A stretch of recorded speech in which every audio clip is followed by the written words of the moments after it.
Nessa videoaula nós vamos trabalhar com variáveis contínuas.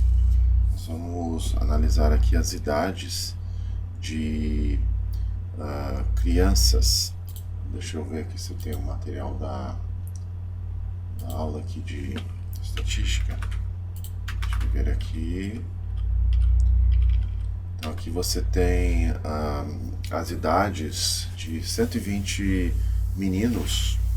E olhando para essa tabela aqui, você não tira nada de informação, exceto aqui pelo menor valor e pelo maior valor, mas é porque eu sublinhei aqui, eu mudei de cor, né? Mas olhando aqui você não entende nada. Então a gente vai aprender a fazer uma tabela de distribuição de frequência, embora aqui o número de classes vai ser um pouquinho diferente do que eu vou usar no exemplo. E vamos também ver o histograma, né? Então vamos lá. Eu vou abrir aqui na minha pasta, deixa eu ver aqui, alturas meninos, né? Vou abrir aqui o arquivo CSV. Então aqui está o assistente de importação, né? Ok. Acho que está tudo aí, novamente. Daqui você não tira nada, olhando para essa tabela, né? Então vamos achar aqui primeiro o tamanho da amostra, né? Então, enfim, tamanho da amostra, vou chamar de N.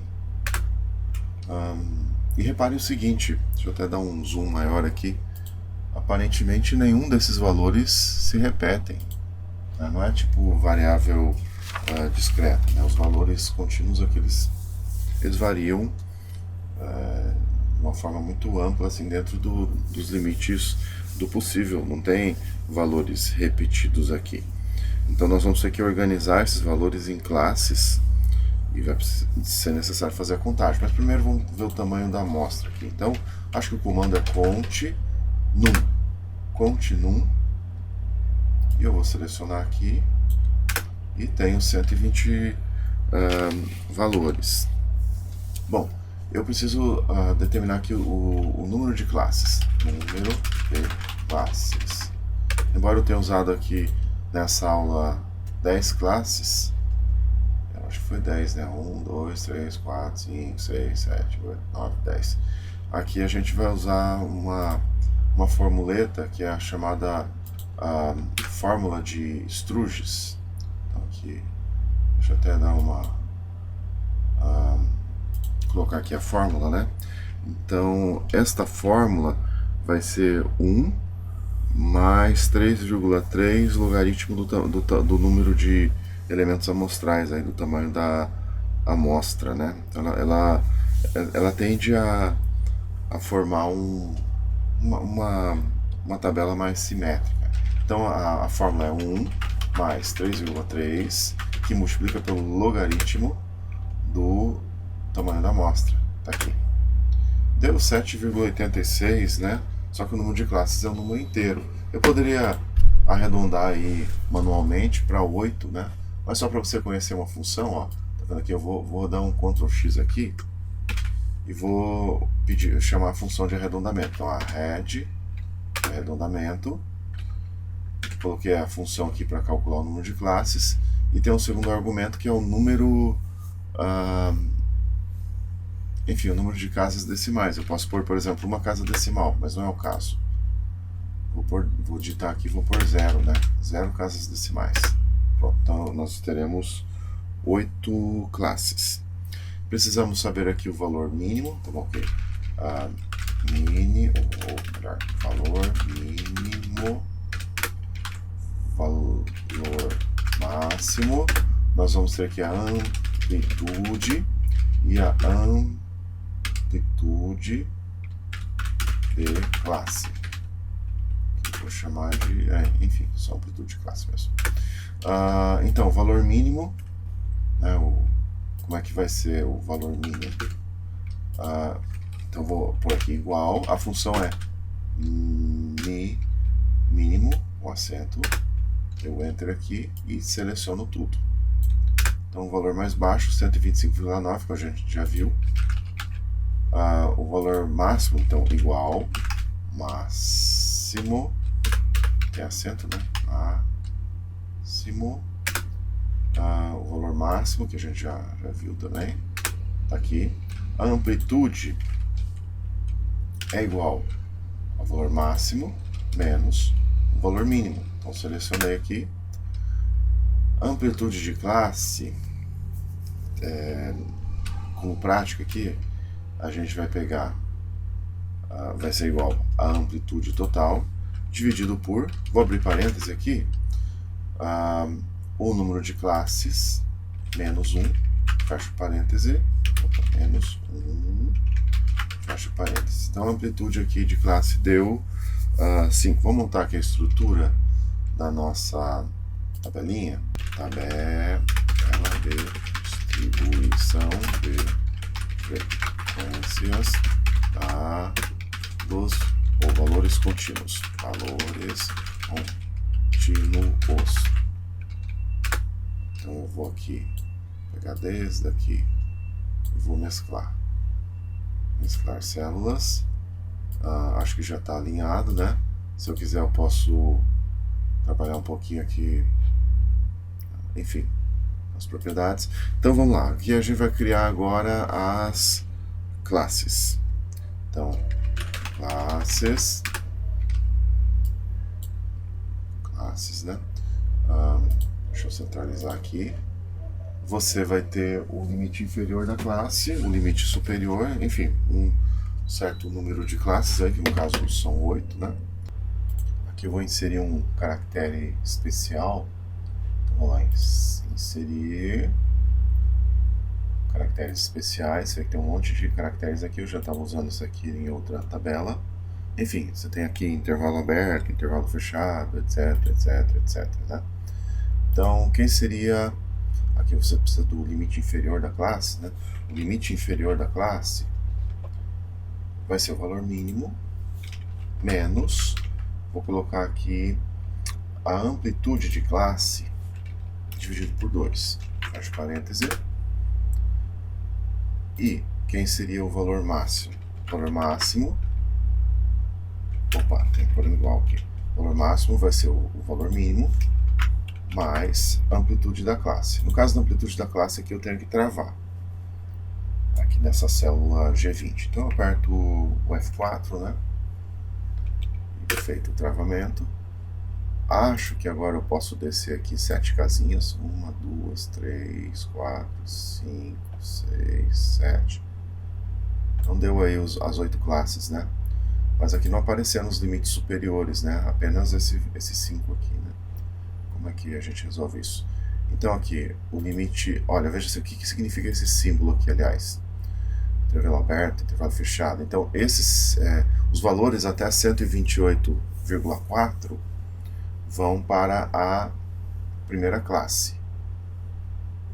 Superiores a esse vão para as demais classes. Então aqui agora, eu vou por aqui o limite inferior dessa segunda classe vai ser o limite superior da primeira. Então Enter aqui. E eu acho que agora eu desço aqui e aí fica tudo certo. Acho que está tudo certo. Repare que esse valor aqui da última, esse limite superior da última classe, ele ultrapassa um pouquinho o valor máximo, como esperado. Vamos descer com esse símbolo aqui, ó. Vou descer com esse cursorzinho aqui para ficar mais arrumado, né? Posso diminuir aqui a largura das colunas, né? Enfim, posso editar a tabela. Aqui a gente só está vendo, enfim, como calcula, né? Vamos pegar aqui o ponto médio da classe. Vou chamar isso aqui de PM, ponto médio da classe. Ponto médio, PM classe, por exemplo. Ponto médio, classe. Esse ponto médio vai ser a média. Então eu posso usar a média, eu posso pôr isso mais aquilo dividido por 2, né? Mas vamos pôr aqui média, função média. Isso mais isso.